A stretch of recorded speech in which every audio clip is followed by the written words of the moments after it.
The Spaghetti and Meatball Lesson, Why Medical Communication Matters, number 1678. The 10th of June 2026, Gerald C. EclaireMD Foundation. Category, Medicine Communications. Preface. For many years, I have believed that the greatest barrier in medicine is not always the disease itself. Sometimes it is the communication between doctors and patients. I know this not only from observation but also from personal experience. Over the past 37 years, I have suffered from many serious diseases myself. As both a patient and a medical researcher, I have learned that when communication breaks down, understanding breaks down, and effective treatment often becomes more difficult. People often assume that using complicated terminology or jargon demonstrates expertise. I have learned the opposite. True expertise is the ability to explain a difficult concept in a way that ordinary people can easily and quickly understand without losing its essential meaning. Introduction. This lesson did not come from medicine. It came from my years as the CEO of a successful semiconductor chip design software company. During that time, I frequently traveled to Wall Street, at least once every quarter, to present our technology and progress to hundreds or even thousands of investment professionals. They understood finance, accounting, and business, but they did not understand transistors, electrical routing, mathematics, physics, electronics engineering, electromagnetic theory, or thermodynamics. If I stood on the stage and filled my presentation with engineering jargon and technical language, the audience quickly became confused. Once they became confused, they stopped listening. When investors stop listening, they stop investing.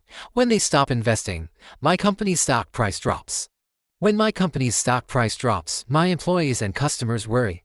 The linkage is straightforward, direct, immediate, and unavoidable. My writing and speaking philosophy is simple. I do not believe my readers or audiences should be left to guess the consequences. Novelists may intentionally stop in the middle and allow imagination or suspense to fill in the gaps, but as a scientist and engineer, I feel it is my responsibility to explain the complete chain of cause and effect as clearly as possible. That is why I never assume that people will automatically understand the downstream impact. I prefer to make every important link explicit. Do you now see how important the CEO's communication skills are? Likewise, if medical jargon confuses patients, they may misunderstand their disease, fail to follow treatment, and ultimately suffer poor health outcomes. To me, leaving out these intermediate links or confusing patients is incomplete communication.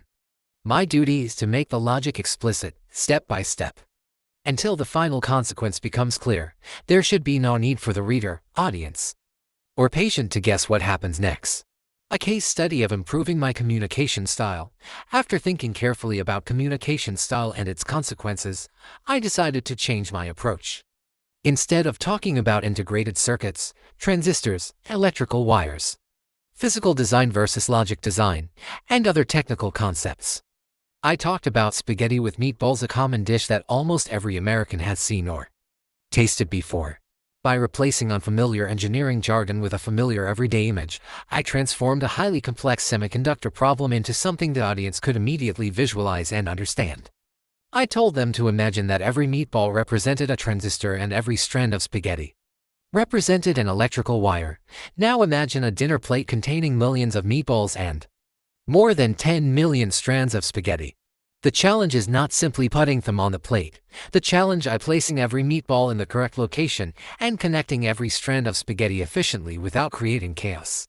That is exactly what electronic design automation EDA software does. Without architecture-based EDA software developed by my company and then used by major chip design companies such as AMD, NVIDIA, and Intel, semiconductor foundries such as TSMC would not be able to efficiently manufacture today's highly complex chips.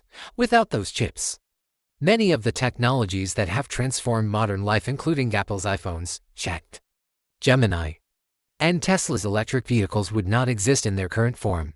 This illustrates how invisible EDA software infrastructure can ultimately enable worldwide innovations that benefit millions of people today. The Wall Street audience's reaction surprised me. They laughed, understood the analogy, and then applauded. One investor even stood up and thanked me for finally explaining what our company actually did.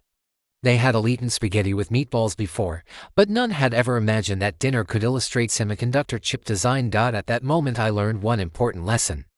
Communication is measured not by what the speaker says but by what the listener understands. Years later, when I entered biomedical research, I discovered the same problem in medicine. Doctors naturally communicate with other doctors using technical language full of medical jargon.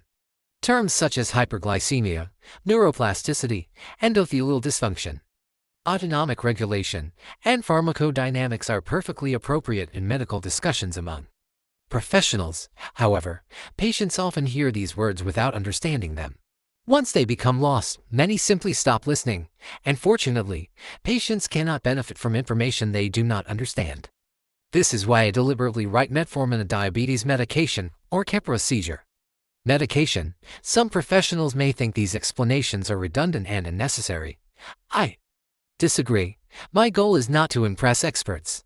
My goal is to communicate with normal people, particularly patients. 17 years ago, when I first began studying medicine in 2010, I knew almost none of its specialized vocabulary. I sat with a dictionary beside me and looked up unfamiliar words one by one. The process was painfully slow. It took nearly 9 years, until 2017, before I could comfortably read and write medical literature using professional terminology. That experience changed my philosophy forever. I realized that most people would never devote 8 years simply to learning the medical language before they could understand ideas. If every sentence requires a dictionary, the reader will eventually close the book or stop reading and learning. Medicine should not become inaccessible simply because of its vocabulary. Of course, precise terminology remains essential for scientific accuracy and professional communication. Specialists need common definitions and standardized language, but there is an equally important responsibility: translating those difficult concepts and consequences into plain words that patients, families, students, and researchers from other disciplines can understand clearly. The physician may know exactly what is happening inside the body, but if the patient leaves the office confused, communication has failed. My own research follows the same philosophy. When I describe neuroplasticity, I often add that it is the brain's self-repairing process. When I discuss topology, I may compare it with changes in geometric shape and data connectivity. When I explain system dynamics, I often use everyday examples rather than abstract equations. These simplifications do not replace science. They serve as bridges to science. Throughout my career, whether in mathematics, physics, engineering, artificial intelligence, business, or medicine, I have found that analogies often reveal structure more effectively than technical definitions. The spaghetti and meatball story was never really about food. It was about helping people visualize the complexity of semiconductor chip design. Today I care less about whether medical professionals approve of my communication style than whether future readers can understand it. My papers may remain on the internet for decades after I am gone. Perhaps a young student, an engineer, a scientist, a patient, or someone from an entirely different discipline will read them and become inspired to ask new questions or make new discoveries. That possibility matters more to me than the recognition or acceptance of a small circle of medical specialists. Knowledge that cannot be understood cannot be widely shared. Knowledge that cannot be widely understood and shared cannot fully benefit humanity. For me, the mission of medical research is not merely to discover new facts. It is to make those facts understandable enough that others can continue their own journeys. Sometimes the shortest path from ignorance to understanding is not another equation. Sometimes it is simply a plate of spaghetti with meatballs. Conclusion: looking back, I realize that the focus of my life has gradually shifted from personal achievement to contributing to humanity.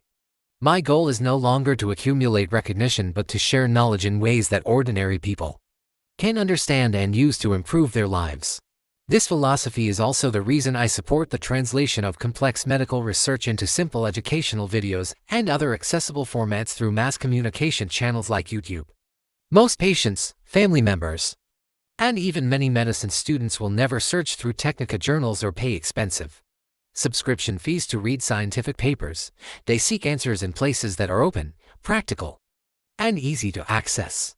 If important medical knowledge remains locked behind jargon or inaccessible publications, its potential to help humanity is greatly diminished. I also care less about whether my own name receives recognition than whether the information itself reaches people who can benefit from it. When readers tell me that they have improved their health because they understood and applied an idea from my work, that is the most meaningful validation I could receive. For me, the mission of research is not merely to discover new knowledge but to communicate that knowledge clearly enough that others can continue their own life journeys. If future students, engineers, physicians, patients, or medical researchers from entirely different disciplines build upon his ideas and make even greater contributions, then my efforts will have been worthwhile.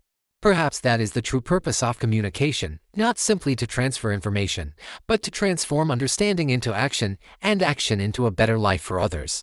Epilogue. Looking back on my life, I realize that I have been fortunate to work successfully in several very different roles as a practicing engineer, an enterprise CEO, and an academic scientist. Although these careers appear unrelated on the surface, I now believe they were all built upon two fundamental abilities. The first is pattern recognition, the ability to see relationships and structures that others may overlook. The second is a natural instinct for communication and a deep curiosity about how people think, learn, and understand. That curiosity led me to spend 9 years studying human psychology before my self-study of medicine. Human pathophysiology. My interest extended beyond normal human behavior into pathological psychology, including personality disorders and other mental illnesses. In many ways, this parallels medicine itself. Physiology studies how a healthy body functions, while pathology studies what happens when disease disrupts those normal functions. I have always believed that understanding both normality and abnormality provides a deeper perspective than studying either one alone. This background has profoundly influenced the way I write and speak, whether I was explaining semiconductor chip design to Wall Street investors or biomedical concepts to patients.